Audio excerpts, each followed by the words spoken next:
నేను మంచి పోరాటము పోరాడుతుని విశ్వాసమును కాపాడుకుంటుని నా పరుగులు కడముట్టించుని. పౌలు గారి స్టేట్మెంట్ మంచి స్టేట్మెంట్ ఇచ్చాడు. మరి దానిలో మంచి పోరాటం అంటే ఎలాంటి పోరాటం పోరాడాడు మనం 3 విషయాలు నేర్చుకున్నాం. మొదటిది, ఆయన మంచి ప్రార్థనా పోరాటాన్ని పోరాడు. రెండవది, సువార్త పక్షమును మంచి పోరాటం పోరాడు.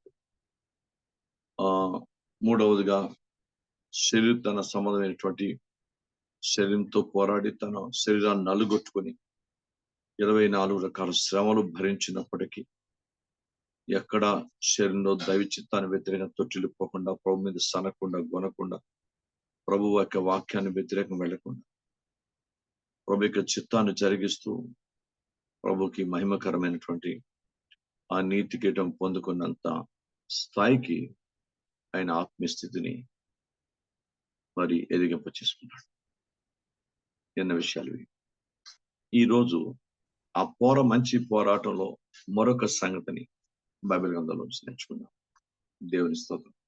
ఆయన ఏం చేస్తే అంత మంచి స్థితిని లేక మంచి పోరాటానికి కావాల్సిన శక్తిని ఆయన పొందుకున్నాడు అన్నది మరి మనందరం నేర్చుకొని మనం దాన్ని అవలంబిద్దాం. ఎందుకంటే పౌలు గారు చెప్పారు, నేను క్రీస్తుని పోలి నడుచుకున్న ప్రకారం మీరు కూడా క్రీస్తుని పోలి నడుచుకుంటే మీరు కూడా దీవించబడతారని మరి పౌలు గారు దైవజనుడు, అనుభవపూర్వకమైన దైవజనుడు చెప్పాడు. మరి దాంట్లోని విషయాన్ని నేను 4వ సంగతిని నేను చూపిస్తాను లేఖనాల్లో. మొదటి కొరింథీయులకు రాసిన పత్రిక 15వ అధ్యాయం 31వ వచనం చదివితే ఈ వాక్యం మనందరికీ చిరపరిచితమైందే గాని దీన్ని అవలంబించడం చాలా కష్టం. ఒకసారి చూడండి, మొదటి కొరింథీయులకు రాసిన పత్రిక. సహోదరులారా, మన ప్రభు అయిన క్రీస్తు యేసునందు మిమ్మల్ని గూర్చి నాకు కలిగి ఉన్న అతిశయముతో నేను దినదినము చనిపోతున్నాను అని చెప్పుదును. చూసారు, ఆయన అంత ఉన్నతమైన స్థానానికి ఎదగడానికి కారణం ఏంటంటే ఆయన దినదినము పాపంలో చనిపోతున్నాడు, అవిధేయతలో చనిపోతున్నాడు, అవిశ్వాసంలో చనిపోతున్నాడు, దైవ వాక్యం ఏదైనటువంటి అపవిత్రతలో చనిపోతున్నాడు, వాక్యానికి విరుద్ధమైన ప్రతి స్థితిలోనే ఆయన చనిపోతున్నాడు. వాక్య సంబంధమైన వాటిలో బతుకుతున్నట్టు నేర్చుకున్నాడు. నీతిలో, భక్తిలో, పవిత్రతలో, ప్రేమలో, పరిశుద్ధతలో, యథార్థలో, నమ్మకత్తులో, దైవ స్వార్థను చేయట్లో, ఆత్మల సంపాదనలో బతుకుతున్నాడు. కనుక మనం అది నేర్చుకోవాలి. మనం ఎక్కడ చనిపోవాలి, ఎక్కడ బతకాలి మనం నేర్చుకోవాలి. బైబిల్ గ్రంథం దేవుడి వాక్యం చెప్తుంది. సాక్షాత్తు దేవుడే చెప్పాడు, మనుషుడు రొట్టె వలన కాదు దేవుని మాట నోటి నుంచి ప్రతి మాట వల్ల జీవించు. దేవుని మాట వల్లే మనం బతకాలి. క్రైస్తవుడు మనకి వేరే పరిస్థితి లేదు. దేవునికి స్తోత్రం. ఇంకా దైవికంగా మనం ఆలోచిస్తే భక్తుడైన దావీదు కీర్తనలో రాస్తాడు, ఎవడైనా మేలు నుండి బతక కోరుతున్నాడా వాడు తన నోటిని, తన నాలుకను తన అదుపులో పెట్టుకుంటే వాడు బతుకుతాడు. నాలుకలోనే ఉన్న జీవం అన్నారు. ఇక్కడ చాలా అద్భుతంగా తాను ఎక్కడ ఎలా అన్ని ఒక మంచి ఒక సిస్టమేటిక్ ఒక దైవికంగా దేవుడు మెచ్చుకునే సేవకుడుగా ఆయన దేవుడు అతన్ని ఆశ్రయించాడు పౌలు గారిని. ఇది మనం ఏంటంటే మనం ఆ గొప్ప దైవజనుని ఆయన ఎలా ప్రభువుని వెంబడించాడో, ఎలా ప్రభువుని అనుసరిస్తున్నాడు, ఎలా ప్రభువుని వెంపరుస్తున్నాడో అది మనకు కూడా కావాలి. ఎందుకంటే పత్రికలు 9 పత్రికలు కూడా అది రాశాడు, ఒక్కొక్క పత్రిక కూడా అది రాశాడు. కనుక నేను మీరు నేర్చుకుని బదులుగా ఉందాం. ఎందుకంటే నేను దినదినమో చనిపోతున్నా. దేవునికి స్తోత్రం. ఎందుకంటే ప్రజలు ఎక్కడ బైబిల్ గ్రంథంలో ప్రపంచంలో తను అన్ని రకాల ప్రజల వల్లని బాధపడ్డాడు.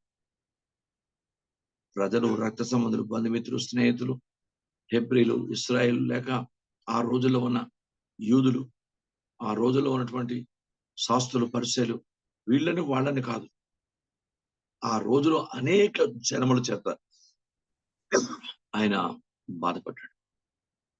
ఆయన దినదినము చనిపోవడం నేర్చుకున్నాడు పాపంలో. ఇది క్రైస్తవ జీవితంలో వెరీ ఇంపార్టెంట్ పడి. ప్రతిరోజు మనం లేచిన దగ్గర నుంచి నువ్వు ప్రార్థన చేస్తే బతుకుతావు. కనుక ప్రార్థనలో జీవించాలి. మొట్టమొదట ప్రార్థన లేకపోతే ఆటోమేటిక్గా నీ దగ్గర వాక్యాన్ని విరుద్ధమైన మరణం సంభవిస్తుంది.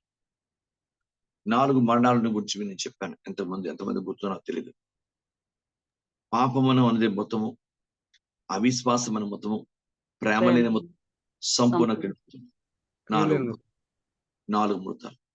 ఎప్పుడు మన దగ్గర తగినంత ప్రార్థన ఉండదో ఆటోమేటిక్ గా మొత్తమైన పరిస్థితికి వెళ్ళిపోతుంది పరిస్థితి. అప్పుడు నువ్వు నేను జీవించి ఉన్నానని చెప్పిన దేవుడు నమ్మడు, మిగతా వాళ్ళ ప్రపంచం నమ్ముతారు. ఎందుకంటే మనం ప్రపంచం, మన పరిస్థితి ప్రపంచానికి తెలియదు కనుక. మనం దేవుడు తెలుసు ఆయనకి, ఆ వ్యక్తి చనిపోయాడా బతికాడు. సరే, దేవుని వాక్యంలో ఎంత స్పష్టంగా ఉందో. ఆయన చేసిన ఆ గొప్ప విజయవంతమైన నీతి కిరీటాన్ని పొందడానికి కారణంలో ఒక కారణం ఏంటంటే, ఆయన దినదినము పాపంలో చనిపోవడం నేర్చుకున్నాడు, అవిధేయతలో చనిపోవడం నేర్చుకున్నాడు, అవిశ్వాసంలో చనిపోవడం నేర్చుకున్నాడు, అపవిత్రమైన వాక్యానికి, అపవిత్రమైన కార్యాలలో చనిపోవడం నేర్చుకున్నాడు. ఇలాగ అతను జీవితంలో దైవవాక్యాన్ని విరుద్ధమైన పరిస్థితుల్లో చనిపోవడం నేర్చుకున్నాడు. అప్పుడు దేవుని వాక్యంలో బతకడానికి అతనికి ఆస్కారం లభించింది. అతడు దేవుని కృపలో, దేవుని వాక్యంలో, దేవుని ప్రేమలో క్రైస్తవుడు దైవ సమాధానం వాటిలో బతకడానికి అతనికి ఆస్కారం లభించింది. ముందు మన జీవితం కూడా సేమ్ మనం అదే చేద్దాం. క్రైస్తవుడు ఉదాహరణకి బైబిల్ గ్రంథంలో దేవునికి వాక్యాలు, ప్రతిష్ఠితులైనటువంటి సంసోను, అతని గురించి మనకి అందరికీ తెలియదు కాదు. చాలా విషయాల్ని అతని గురించి మనం ఇంతకు ముందు మనం నేర్చుకునే వారమే. ప్రతిష్ఠితులైన వాడు, నాజీరు చేయబడిన వాడు సైతం అతడు ఎక్కడ చావాలో అక్కడ చావలేదు. అతనికి ఫిలిస్తీన్ సర్దార్జీలో ఒక అమ్మాయిని చూశాడు. చూడడం తప్పు కాదు, కానీ ఆ చూసిన దాన్ని ఆస్వాదించడం తప్పు. వాక్యాన్ని వ్యతిరేకంగా ఆ అందాన్ని మోహించడం తప్పు. అదో తప్పు చేస్తే, రెండవది ఇంకో విషయం, అతడు నాజీరు చేయబడిన వాడే ఉండి ప్రతిష్ఠైన సంగతి పక్కన పెట్టి అతడు దైవ వాక్యానికి విరుద్ధమైనటువంటి ఫిలిస్తీన్ సర్దార్జీ అమ్మాయిని పెళ్లి చేసుకోవడం, అంటే అన్య సంబంధంగా పెళ్లి చేసుకోవడం, అదో పెద్ద పాపం. పెళ్లి కూడా ఇంకా కాలేదు. మీకు అర్థం? అలాంటి పరిస్థితుల్లో తన జీవితం ఎలా ఉందంటే, దేవుడు ఇవన్నీ చూస్తున్నాడు. ఎందుకంటే అక్కడ ఏం చూశాడంటే, నీకు నేను ఏది ఇచ్చానో దాన్ని ఎందుకు పక్కన పెడుతున్నావు? నీకు అక్కర్లేంది, నీకు ఎవరు ఇవ్వంది, నువ్వెందుకు దాన్ని సాతాను నుంచి నువ్వు పొందుకోవాలని ప్రయత్నం చేస్తున్నావు? నీకు ఏది ఇచ్చాను, నువ్వు దాన్నెందుకు తునీకరిస్తున్నావు? దాన్నెందుకు పక్కన చేస్తున్నావు? దాన్నెందుకు నిర్లక్ష్య పెట్టావు? నీకు మంచి నాజీరు చేయబడిన అభిషేకం చిన్నప్పుడే, నువ్వు తల్లి గర్భంలో ఉన్నప్పుడే నాజీరు చేయబడ్డావు. నిన్ను పరిశుద్ధాత్మ శక్తితో నింపాడు, ఆత్మ సంబంధం వ్యక్తిగా నేను చేశాడు. దీన్ని ఎందుకు పక్కన పెడుతున్నావు?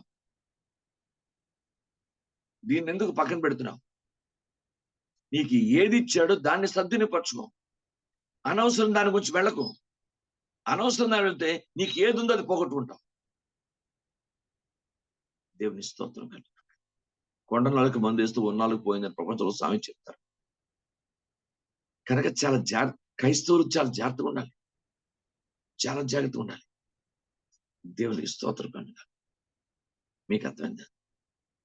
బైబిల్ గ్రంథాన్ని పరిశీలించండి, మీరు నేర్చుకున్నాం. ఇక్కడ అనవసరమైన స్నేహం దగ్గరికి వెళ్ళాడు. అక్కడ అనవసరంగా స్నేహం చేసిన ఫిలిస్తీన్లతో. ఫిలిస్తీన్లు బద్ధశత్రువులు, ఇశ్రాయేలుకి దేవునికి వ్యతిరేకమైన శత్రువు వాళ్ళు. ఎప్పుడు దైవ చిత్తానికి వ్యతిరేకంగా ప్రవర్తిస్తున్నారు, క్రైస్తవులు హింసిస్తూనే ఉన్నారు. ఆ రోజుల్లో దేవుని ప్రజలు హింసిస్తూనే ఉన్నారు. ఎప్పుడు యుద్ధాలే ఫిలిస్తీన్కి, ఇశ్రాయేలుకి. సిరియన్లు, ఫిలిస్తీన్లు, అమాలేకీలు, ఇలా అమ్మోనీలు, ఇలా కొంతమంది జనం ఎప్పుడు దైవ చిత్తానికి వ్యతిరేకమైనటువంటి గెలిబడి వీళ్ళకి. ఐగుప్తీలు, మీరు బైబిల్ కింద పరిశీలించండి. ఈ ప్రజల మధ్య ఈ ప్రజల దగ్గర వెళ్ళి నువ్వు అనవసరంగా చూసావు. సరే చూసావు, పక్కన పెట్టే. అంతకంటే నువ్వు నాజీరు చేయబడ్డావు, నువ్వు అభిషేకించబడ్డావు. నీకున్న స్థితిని బట్టి దేవుడు నీకు మంచి యోగ్యమైన గుణవతని పెడుతూ ఇస్తాడు కదా. అక్కడ చనిపోలేదైనా, అయ్యో నేను నాజీరు చేయబడ్డా, నా నాజీరత్వాన్ని బతికించుకోవాలి, నా అభిషేకాన్ని బతికించుకోవాలి, నాకున్న దైవికమైన రక్షణ బతికించుకోవాలి, తల్లి గర్భాన్ని రూపించబడక వనిపోయి నేను ఏర్పాటు చేయబడ్డాను కదా, ఆ ఏర్పాటుని బతికించుకోవాలి అన్న ఆలోచన, ఉద్దేశం అతను లేదు. కంటి చూపుతో చూశాడు కనుక ఆ కంటి చూపుకే ప్రాధాన్యత ఇచ్చేస్తున్నాడు. దేవునికి స్తోత్రం కలుగుగాక. నువ్వు ఎందుకు అట్ట చేస్తావు అంటున్నాడు తండ్రి. నువ్వు ఎందుకు అలా చేస్తున్నావు? నీకేది ఇచ్చానో దాన్ని కాపాడుకో అయ్యా. నీకు ఇవ్వని దాని గురించి నువ్వు ఎందుకు ప్రయాసపడతావు? నీకు ఏదైనా నేను ఇస్తాను కదా. నేను నీ తండ్రిగా ఉన్నాను కదా, నీ దేవునిగా నీకు ఉన్నాను కదా. నువ్వు దైవ చిత్తానుసారంగా ఏది అడిగినా నీకు లభిస్తుంది, ఇస్తాను కదా నీకు. తండ్రి నాకు పెళ్లి అవసరం, నాకు పెళ్లి చేతండి అంటే దేవుని యోగ్యమైన గుణతో పెడితే పెళ్లి చేస్తాడు కదా. నువ్వు ఎందుకు అన్య స్త్రీ దగ్గరికి వెళ్తున్నావు? నువ్వు దేవునికి వ్యతిరేకమైన శత్రువుల అమ్మాయిని గురించి ఎందుకు ప్రయాసపడుతున్నావు? అది ఏ స్థలమైనా సరే, వాక్యానికి వ్యతిరేకమైన ఏ స్థలమైనా సరే, నువ్వు దేవునికి వ్యతిరేకమైన స్థలానికి ఎందుకు వెళ్తున్నావు? దైవ చిత్తానికి వ్యతిరేకమైన పరిస్థితుల మధ్య ఎందుకు బతుకుతున్నా ప్రయత్నం చేస్తున్నావు? నువ్వెందుకు నీకున్న నాజీరత్వాన్ని బతికించుకోవట్లేదు? నువ్వు దైవత్వాన్ని ఎందుకు బతికించుకోవడం ప్రయత్నం చేయట్లేదు? నువ్వు మరణానికి ఎందుకు వెళ్తున్నావు? నువ్వు సంసోను చేసిన భయంకరమైన తప్పు ఏంటంటే, నాజీరత్వాన్ని బతికించుకోలేదు, తనకున్న దైవత్వాన్ని బతికించుకోలేదు. తల్లి గర్భం రూపించబడిపోయి దేవుడు పరిశుద్ధాత్మ ఇచ్చాడు, ఆ పరిశుద్ధాత్మ నింపుదలని బతికించుకోలేదు. దేవుడు మంచి శక్తివంతమైన బలాన్ని, మేకపిల్లను చీల్చినట్టు సింహాన్ని చీల్చేసేబట్ట ఆ బలాన్ని బతికించుకోలేదు. తనకున్న 7 జడలు తల మీద ఉన్నాయి, ఆ 7 జడల్ని బతికించుకోలేదు. ఒక చిన్న వాక్యాన్ని విరుద్ధమైన దానికి ఆశపడి తన జీవితాన్ని కోల్పోతున్నాడు. చచ్చిపోవాలయ్యా. వాక్యాన్ని వ్యతిరేకమైన వాటిలో చచ్చిపోవాలి. బైబిల్ గ్రంథంలో దేవుని యొక్క వాక్యంలో అబీమెలెకు అనే ఐగుప్తు సంబంధించిన రాజుతో చెప్తాడు బైబిల్ గ్రంథంలోని. అయ్యా, నువ్వు నీ అబ్రహాం ఎవరు అనుకున్నావు? నా సేవకుడైనా. నీకు ఆయన భార్యనే కావాలా? ఆమె విషయంలో నువ్వు చచ్చిన వాడవే. నువ్వు చచ్చిన వాడు. నువ్వు ఆమె విషయంలో నువ్వు చచ్చావు. నీ భార్య విషయంలో బతుకో, నీ కుటుంబంలో నువ్వు బతుకో, దైవిక నువ్వు బతుకో. నువ్వు పొరుగు వాని భార్య విషయంలో చచ్చావు. నువ్వు చచ్చిన వ్యక్తి ఎలా ఉండాలి? బైబిల్ గ్రంథం చెప్తుంది.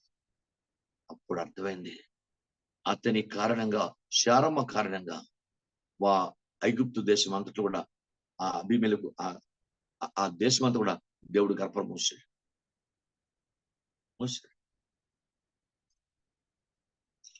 బైబిల్ గ్రంథంలో ఒకసారి ఆది కాండం తీయండి.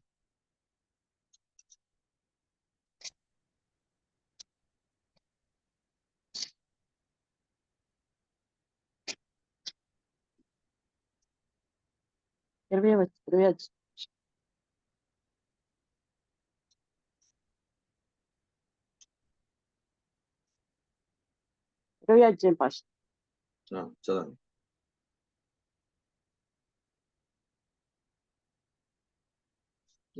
20 అధ్యాయం చూడండి, 3వ వచనం చూడండి.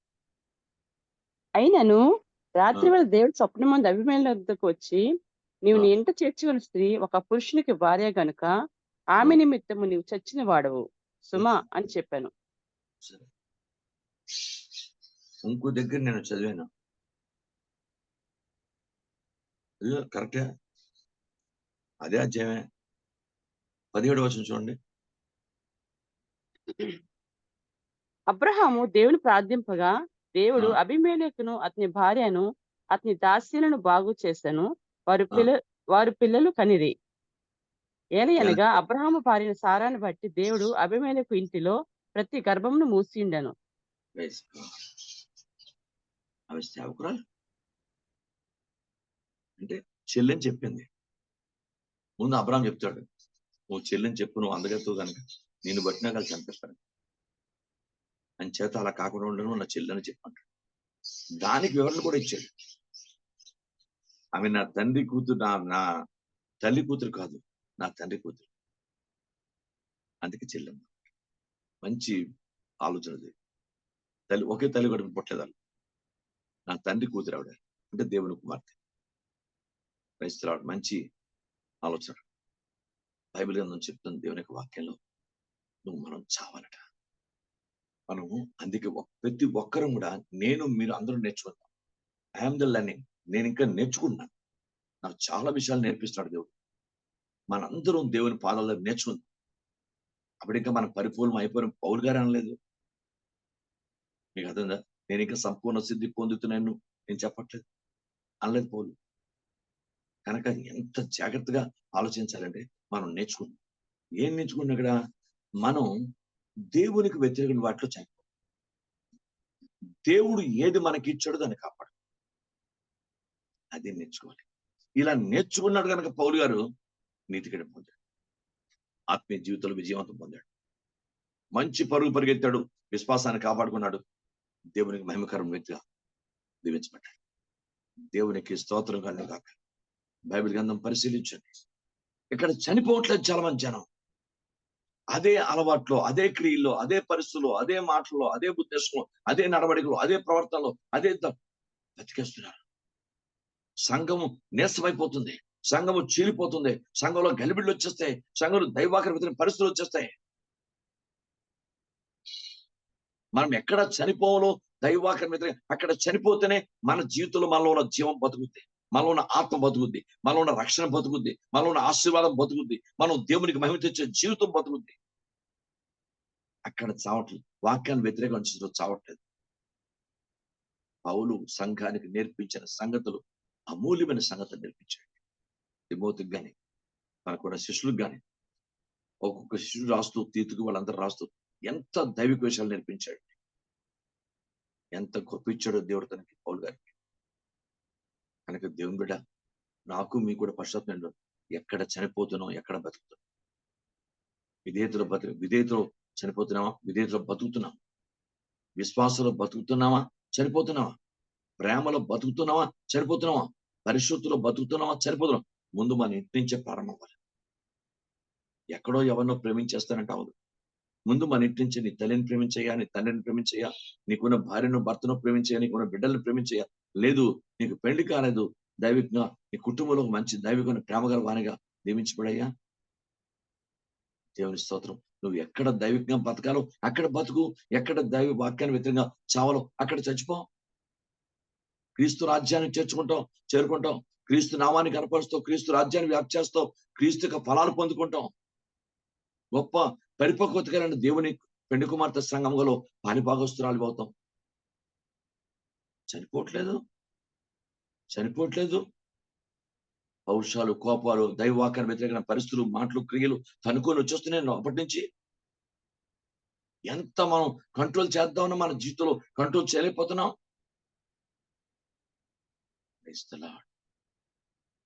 దేవునికి మహిమ కలుగుగాక. బైబిల్ మన సొంత ఆలోచన కాదు, లేఖనం ఇది.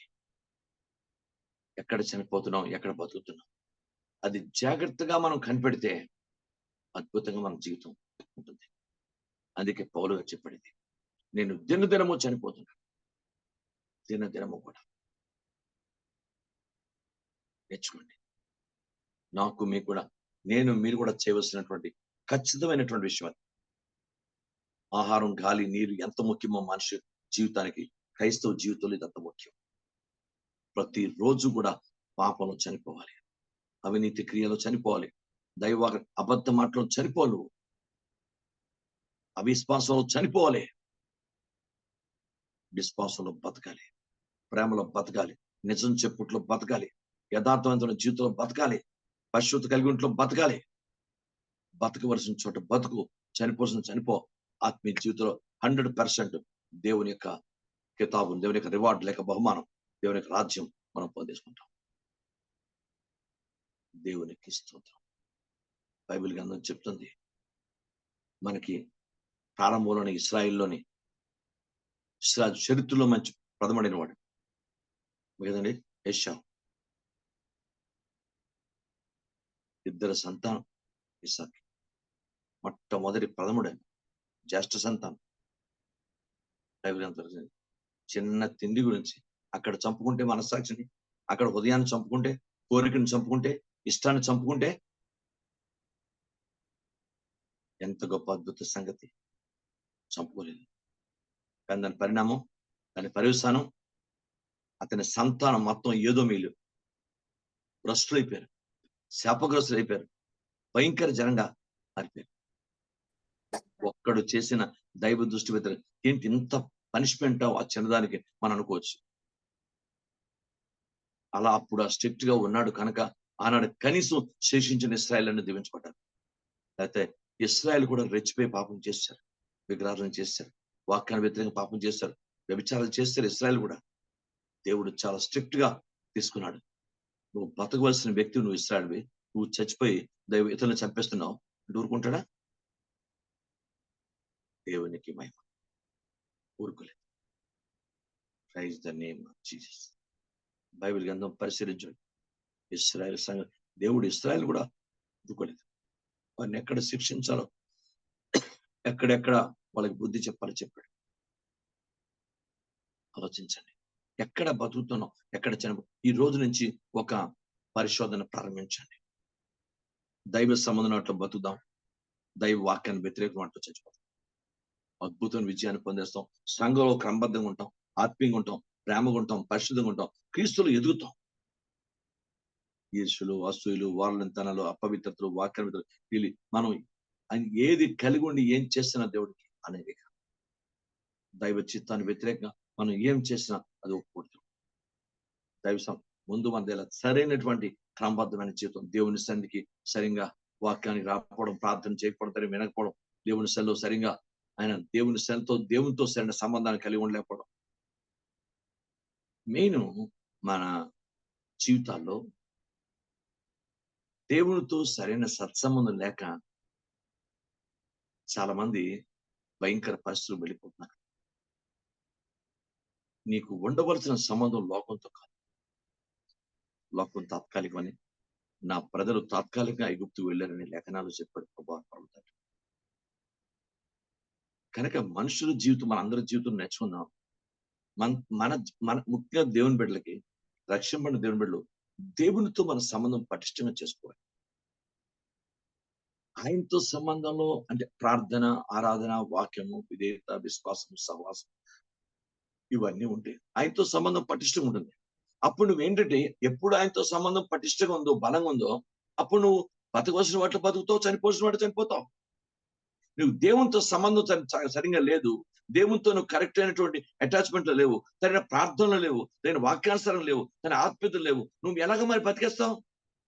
నువ్వు లోకంలో బతుకుతున్నావు, పాపంలో బతుకుతున్నావు, వాక్యాన్ని వ్యతిరేక వాటిలో బతుకుతున్నావు. నీ బతుకు ఎవరికి కావాలి? దేవుడికి అక్కర్లేదే. దేవుడు నిన్ను బతికించింది, ఆశ్రయించింది, రక్షించింది, నీ కృపించింది, పాపం నుంచి విడిపించింది దేవుని కొరకు బతుకుతావని, క్రీస్తులో బతుకుతావని, క్రీస్తు కొరకు బతుకుతావని, క్రీస్తు ఆత్మలో బతుకుతావని, క్రీస్తు ప్రేమలో బతుకుతావని, క్రీస్తు వాక్యాలు బతుకుతావని, క్రీస్తు చిత్తము నెరవేర్చడం బతుకుతావని, క్రీస్తు ఉద్దేశాలు నెరవేర్చడానికి బతుకుతావని దేవుడు బతికించాడు మనని. మనం పాపం చేతున్న అపరాధం చచ్చిన వారై ఉండగా ఆయన మన క్రీస్తు కూడా బతికించాడు. ఎందుకు బతికించాడంటే నిన్ను ఆయన కొరకు బతకడానికి, ఆయన చిత్తాన్ని నెరవేర్చి కడ వరకు ఆయన కొరకు బతికి ఆయనలోనికి నువ్వు అంతర్ధాన్ని పరలోకానికి నువ్వు వెళ్ళడానికి నేను వెళ్ళాలి. అందుకు దేవుడు బతికించాడు. నువ్వు లోకంలోని లోక సమాన క్రియల కొరకు, లోక సమాన పరిస్థితి కొరకు, లోక ఎంగేజ్మెంట్స్, లోక పరిసరాన్ని పెట్టుకొని వాక్యాన్ని వ్యతిరేకమైన పరిస్థితులు జీవించి నువ్వు నాకు దేవుని దగ్గరికి వెళ్ళిపోతావు అనుకుంటే ఎలా వెళ్ళిపోతావు దేవుని దగ్గరికి? ఆలోచన అక్కలే. బతకవలసిన చోట బతకాలి కదా. చాలా మంది సహవాసం ఉండట్లేదు, చాలా మంది సహవాసం లేదు. సహవాసం లేక వాళ్ళు ప్రపంచానికి, లోకానికి బతుకుతుంటే కనిపిస్తున్నారు, కానీ they are dead in spiritually. వాళ్ళు చచ్చున్నారు. అందుకే వాళ్ళ దగ్గర తగిన విధేయత, విశ్వాసం, ప్రేమ, పరిశుద్ధ, వాక్యానుసారం క్రియలు లేవు, ఏమీ లేవు. అలా ఉండదు, అలా ఉండదు. చచ్చిపోతే నీకు వచ్చింది నరకం తప్ప దేవుని రాజ్యం. క్రీస్తులో బతికితే నీకు వచ్చింది ఆయన వారే బతికింపబడారు. దేవునికి స్తోత్రం. అందరూ బతికింపడరు, ఆయన వారే బతికింపడరు. ఆయనలో ఉంటే కదా బతుకుతావు. ఆయన్ని దాటిపోకయ్యా, దాటిపోకండి. బైబిల్ గ్రంథం చెప్తుంది, నువ్వు ఆయన్ని దాటిపోతే నువ్వు ఎలా బతుకుతావు? ఆయన్ని కలిగి ఉంటేనే బతుకుతావు, ఆయనలో ఉంటేనే బతుకుతావు, ఆయన వాక్యంలో ఉంటేనే బతుకుతావు, ఆయన వాక్యంతో ఆయన సవాసం చేస్తేనే బతుకుతావు. సవాసం లేకుండా బతుకుతావు. యవనస్తులో ఎందుకు అంత శక్తి లేదు? ఎందుకు? మీరు ప్రార్థన చేస్తే పరిశుద్ధాత్మ కుమ్మరించబడే స్థాయి, మీరు ప్రార్థన చేస్తే స్వస్థతలు, మీరు ప్రార్థిస్తే అద్భుతాలు ఎందుకు యవనస్తులు కూడా జరగకూడదు? ఎందుకు అంతే. మీరు దేని విషయంలో బతకట్లేదు.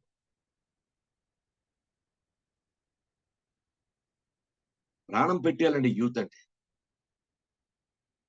మనం ఎవరో చెప్తున్నాం, మన ఎంతమంది వచ్చారు, 450 మంది వచ్చారట ఆయన ఇంట్లో చర్చిలో మీటింగ్ పెడితే.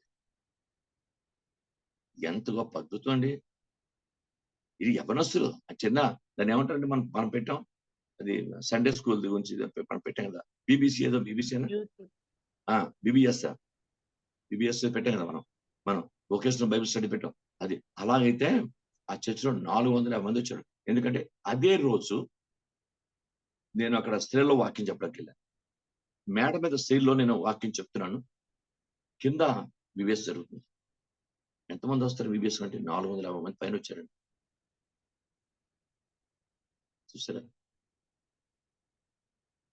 సహవాసం లేకపోతే, దేవునితో నీ వ్యక్తిగత సహవాసం ఉండాలి, కుటుంబంగా సహవాసం ఉండాలి, సంఘపరంగా నీ సహవాసం ఉండాలి.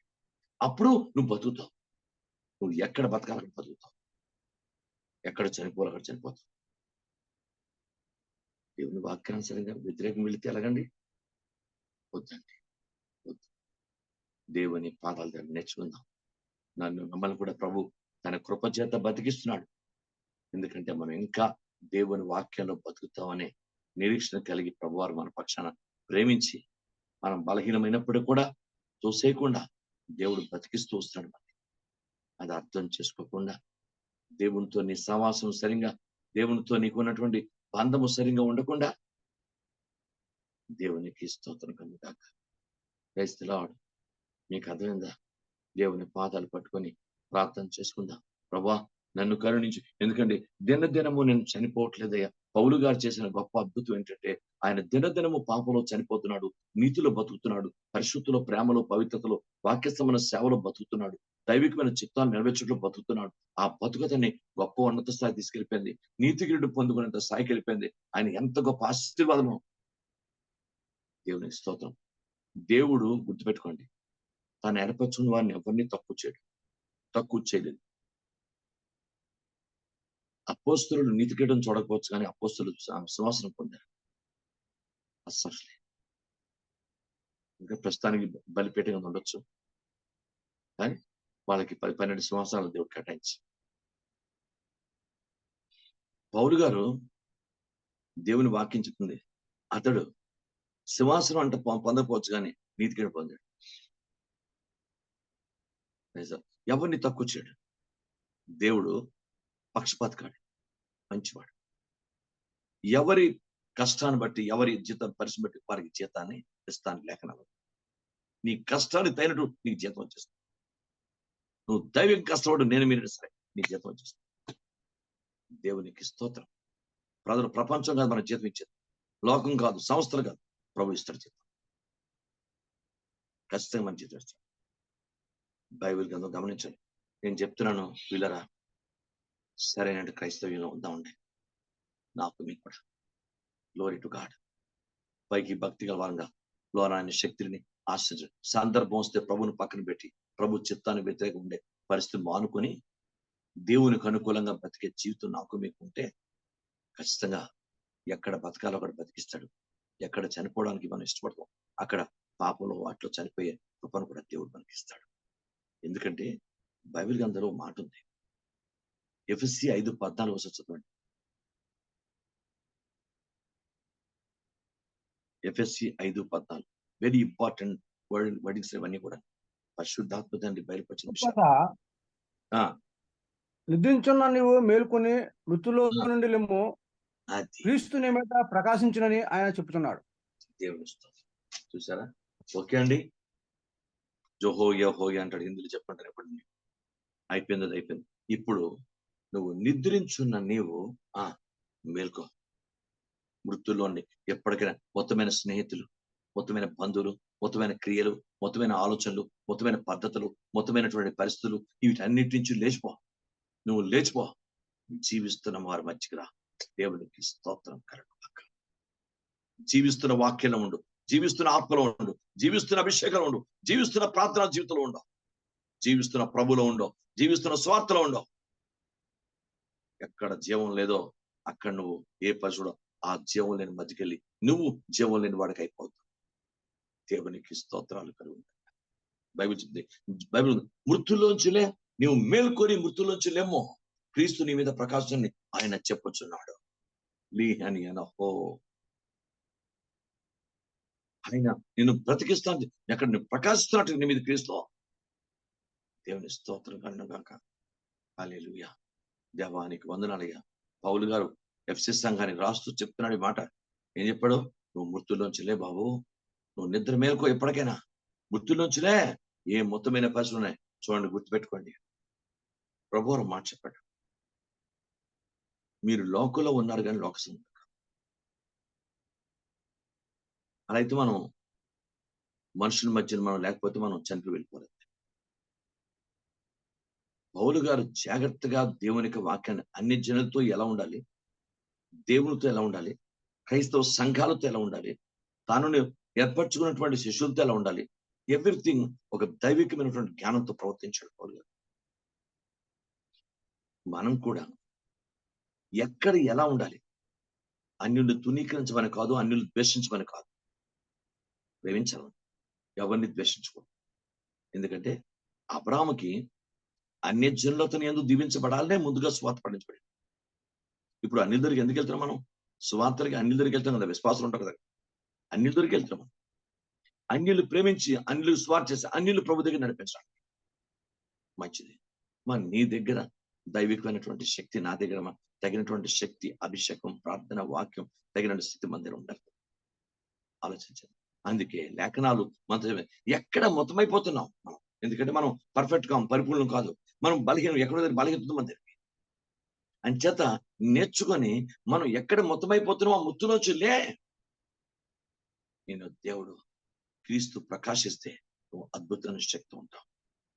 దేవునికి స్తోత్రం కలుగాక. బైబిల్ గ్రంథాన్ని జాగ్రత్తగా పరిశీలిస్తే భక్తుడైనటువంటి పౌలు గారు, పేతురు 11 మందిలో అపోస్తలుల కార్యం 2వ అధ్యాయంలో ఉంటది. ఆయన దేవుని ఆత్మ పొందుకున్న తరువాత ఆయన అందరూ ఈ ప్రభు యొక్క ఆత్మను స్తుతిస్తూ ఆరాధన చేస్తూ మొత్తం వాళ్ళు ఇన్వాల్వ్ అయిపోయి ఉన్నారు అక్కడ. అంటే పేతురు ఒక్కడే తెలివి తెచ్చి లేస్తాడు. లేచి ఆ 11 కొండి మధ్యలోంచి లేచి ఆయన దేవుని యొక్క వాక్యాన్ని ప్రకటిస్తాడు, ఆ సువార్త ప్రకటిస్తాడు. బైబిల్ చెప్తుంది ఆయన మొట్టమొదటి ప్రసంగంలోనే 3000 మంది పట్టబడ్డారు. అంటే ఏమిటి అక్కడ అర్థం? పేతురు కొన్ని వాటిలో బతికాడు, అంటే దేవునికి వాక్యాన్ని వ్యతిరేక వాటిలో బతికాడు. ఆత్మ సంబంధం కొన్ని విషయాలు చచ్చిపోయాడు. ఎక్కడ ఇప్పుడు పరిశుద్ధాత్మ మీదకి వచ్చి బలంగా తాకి అతని జీవితంలో ఒక బలమైన కార్యం, మొత్తం స్పిరిట్ అతని హృదయాన్ని, అతని మనసుని, అతని శరీరాన్ని కంట్రోల్ పెట్టి ఆవరించిందో, పరిశుద్ధాత్ముడు ఆవరించాడు. ఇప్పుడు అతని మృతం లేదు అక్కడ. అతనికి దైవత్వం, దేవుని ఆత్మానుసరణ వచ్చింది. అప్పుడు అతను లేచాడు అంటే ఆత్మలోంచి లేచాడు. అది అర్థం. అతను 11 మందిలో ఆత్మలోంచి లేచి ఆత్మ ద్వారా, ఆత్మానుసారంగా, ఆత్మావేశంతో, ఆత్మాభిషేకంతో, ఆత్మానుసారంగా, ఆత్మ ప్రేరేపణతో ప్రసంగించాడు. అక్కడ పరిశుద్ధాత్మ పనిచేయడం ప్రారంభించాడు. అప్పుడు 3000 మంది పట్టుకున్నారు. దేవునికి స్తోత్రం. అంచేత వృత్తుల్లోంచి లేవాలి. పాప నిమిత్తము, అవిశ్వాస నిమిత్తము, ప్రేమ నిమిత్తము, సంపూర్ణ ఈ దైవ వాక్యాన్ని ఈ 4 ముతాల నుంచి మనం లేచి దేవుని వాక్యాన్ని కానీ మనం ప్రకటిస్తే ఆ శక్తి ఎంతవరకు, ఎంత అద్భుతంగా సంఘంలో, సమాజంలో, కుటుంబాల్లో కూడా దూసుకుపోయి దేవుడు గొప్ప అద్భుతాలకు చేయడం ప్రారంభిస్తాడండి. పవిత్రమైనటువంటి సత్యం అది. నేర్చుకుందాం అయ్యా, మనందరం నేర్చుకుందాం. తండ్రి, నీ పాదాలు పట్టుకుని ఈ రోజు నేను ఇంకెక్కడ నా కుటుంబంలో ఇంకా నా భార్యను సరిగ్గా ప్రేమించలేకపోతానా, నా పిల్లల్ని సరిగ్గా ప్రేమించలేకపోతానా, లేకపోతే వాక్య ప్రకారం నా పరిస్థితి నా దగ్గర లేదా, నేను ఉంటున్నటువంటి దగ్గర ఏదైనా సరే, మనం వ్యాపారం చేస్తే వ్యాపారంలో, ఉద్యోగం చేస్తే ఉద్యోగంలో, చదువుకుంటే చదువులో, కాలేజీకి వెళ్తే కాలేజీలో, ఎక్కడైనా నేను మృత్యుత్వమైన పరిస్థితిలో నేను ఉన్నానా, లేక జీవిస్తూ ఉన్నానా, ఎక్కడ చనిపోతున్నా, ఎక్కడ దైవికంగా ఎక్కడైనా బతుకుతున్నా, లేక వాక్యాన్ని వ్యతిరేకమైన వాటిలో నేను చనిపోతున్నాను. ఈ 2 జాగ్రత్తగా లేకపోతే క్రైస్తవుడు మరి నేను నీతి కిరీటాన్ని ఎలా పొందుకుంటాను? దైవ సంబంధం అపేక్ష మనకి ఎలా వస్తుంది? ఆ నీతి కిరీటాన్ని ఎవరికి ఇస్తాడు? ఎవరు తన యందు ప్రత్యక్ష గురించి అపేక్షిస్తే వాళ్ళందరికీ నీతి కనిపించేస్తున్నాడు దేవుడు. మరి ఆ ప్రత్యక్ష అపేక్షించే మనసు మనకు ఉండాలి కదా. ఏమండి, ఆలోచించి తండ్రి పాదాల దగ్గర ప్రతి ఒక్కరూ ప్రార్థించుకుందామండి. వీఆర్ వీక్ పీపుల్ అవ్వచ్చు, తండ్రి దగ్గర ప్రార్థన చేద్దాం. తండ్రి, వాక్యాన్ని వ్యతిరేకమైన వాటిలో నేను మృతుడు కావాలి. వాక్యానికి వీలైన వాటిలో, అవసరం వాటిలో నేను బతకాలి. అలా నన్ను బతికించు తండ్రి, బతికించు. నాకు ఈ లోక సంబంధమైన పరిస్థితులు ముఖ్యం కాదయ్యా. ఈ వాక్య స్థానం బతుకు నాకు ముఖ్యం. నీ దగ్గరికి ఎప్పటికైనా రావాలి. నీ దగ్గర నేను నిత్యం ఉండాలి కనుక ప్రభా, నీ కృప నాకు అనుగ్రహించిన ఆయన. ఎక్కడ మన జీవితం ఏంటి, ఎవరు మటుకు వాళ్ళే జీవితాన్ని బేరీజ్ వేసుకోండి. ఎవరిని నేను విమర్శించడానికి యోగ్యత నాకు లేదు. మీ జీవితాలు మీరే చూసుకోండి. ఎక్కడ బతు పౌలు గారు చెప్పాడు, నేను దినదినము చనిపోతున్నాను. ఈ statement very very very very very powerful. ఎక్కడ పాపంలో చనిపోతున్నావా, అవిధేయతలో చనిపోతున్నావా, అవిశ్వాసం చనిపోతున్నావా, అపవిత్ర క్రియలు, అపవిత్ర వాటిలో, అపవిత్రమైన కార్యక్రమాలు, అపవిత్ర వాటిలో చనిపోతున్నావా, అపవిత్రమైన వాటిలో పాల్పు పొంది అక్కడ దైవ వాక్యం, అక్కడ దేవుని చిత్తాన్ని అవమానం కలిగిస్తాం. అన్ని బేరీజ్ వేసుకోండి, ఆలోచించండి. నేనైనా మీరు లోకంలో ఉన్నాం కనుక, లోక సముద్రం కాదు, దైవ సముద్రం కనుక ఎవరు మటు వాళ్ళమే. ఎవరు నేను విమర్శించే యోగ్యత నాకు లేదు, ముందే చెప్పాను కనుక ఎవరు మటు వాళ్ళే ఆలోచించి మనమే విమర్శించుకుందాం, మనమే చూసుకుందాం. దేవా, నువ్వు ఎక్కడ చనిపోతున్నావు, ప్రభు ఎక్కడ బతుకుతున్నావు, ఎక్కడ చనిపోతున్నావు, జాచుడు. అద్భుతంగా దేవుడు కార్యం చేస్తాడు. యోసేపు జీవితంలో నీతిలో, విధేయతలో, పరిశుద్ధలో బతికాడు.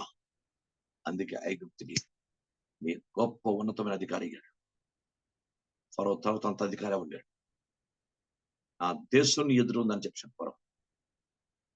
నువ్వు నాకు తండ్రివి, దేవునికి స్తోత్రం కలుగును గాక. చూడండి, ఎక్కడో పుట్టిడు, ఎక్కడ పెరిగాడో అక్కడికి వస్తే నువ్వు నాకు తండ్రివి. బైబిల్ గ్రంథంలో ఉంది, ఫరోకు తండ్రిగాను నియమించాడు దేవుడు. ఏంటండి ఫరో? ఎందుకంటే నీతిలో బతికాడు, వాక్యంలో బతికాడు, ప్రార్థనలో బతికాడు, యథార్థలో బతికాడు, దైవత్వంలో బతికాడు. అలాంటి బతికిన వ్యక్తిని దేవుడు కింగ్ చేశాడు. దేవునికి స్తోత్రం. నేర్చుకుందాం. దేవుడు మన జీవితాలు ఎంకరేజ్ చేయబడును గాక, మనలో ఉద్యోగం కలుగును గాక. తండ్రి, వాక్యాన్ని వ్యతిరేక వాటిలో చనిపోయే కృప నాకు ఇవ్వండి ప్రభావ. నేను సిలువ వేసుకోవాలి ప్రభావ. నేను పూర్తిగా వాటిని చదించాలి. వాక్యాన్ని వ్యతిరేక స్నేహాలు, వాక్యాన్ని వ్యతిరేక క్రియలు, వాక్యాన్ని వ్యతిరేక పరిస్థితులు, వాక్యాన్ని వ్యతిరేక జీవితాలు, ఇవన్నీ కూడా సులువు వేయబడాలి ప్రభా. నీకు వ్యతిరేకమైనది ఏదైతే అదే నాకు వ్యతిరేకం కావాలి. ఎస్, దేవునికి స్తోత్రం. ఏది నీకు ఇష్టమో నాకు అది ఇష్టం కావాలి. ఏది నువ్వు తునీకరిస్తావో నేను దాన్ని తునీకరించే వ్యక్తిని కావాలి. అప్పుడే ప్రభా నేను ఆశ్చర్యపడతానయ్యా. ప్రార్థన చేసుకున్నా తండ్రి పాదాల దగ్గర అందరూ ప్రార్థించుకోండి. నేను ఎంత స్పష్టంగా దేవుని ఆత్మ ఉదయకాలం అంతా అంటాడు, నేను దినదినము చనిపోతున్నాను. ఎక్కడ చనిపోతున్నావు, ఎక్కడ బతుకుతున్నావు, ఎవరి మట్టు చూసుకోండి. మంచి ఆత్మీయంగా ఉండాలి, దేవుని రాజ్య పరిచయాలి, క్రీస్తునామాన్ని మహింపరచుకోవాలి, దేవుని రాజ్యాలు మనం ఉండాలనుకుంటే పాపంలో చనిపోవాలి. అవిశ్వాసం, అవిధేయత, అపనము, వాక్యాన్ని వ్యతిరేక వాటిలో చనిపోవాలి. వాక్యస్థమైన వాటిలో బతకాలి. ఖచ్చితంగా ఈ రెండు పాటించకపోతే కళ్ళు మూసుకొని తప్పకుండా దేవుడు కృపిస్తాడు. ఆశ ఉంటే ఆశగా ప్రాణంతో పరుస్తాడు.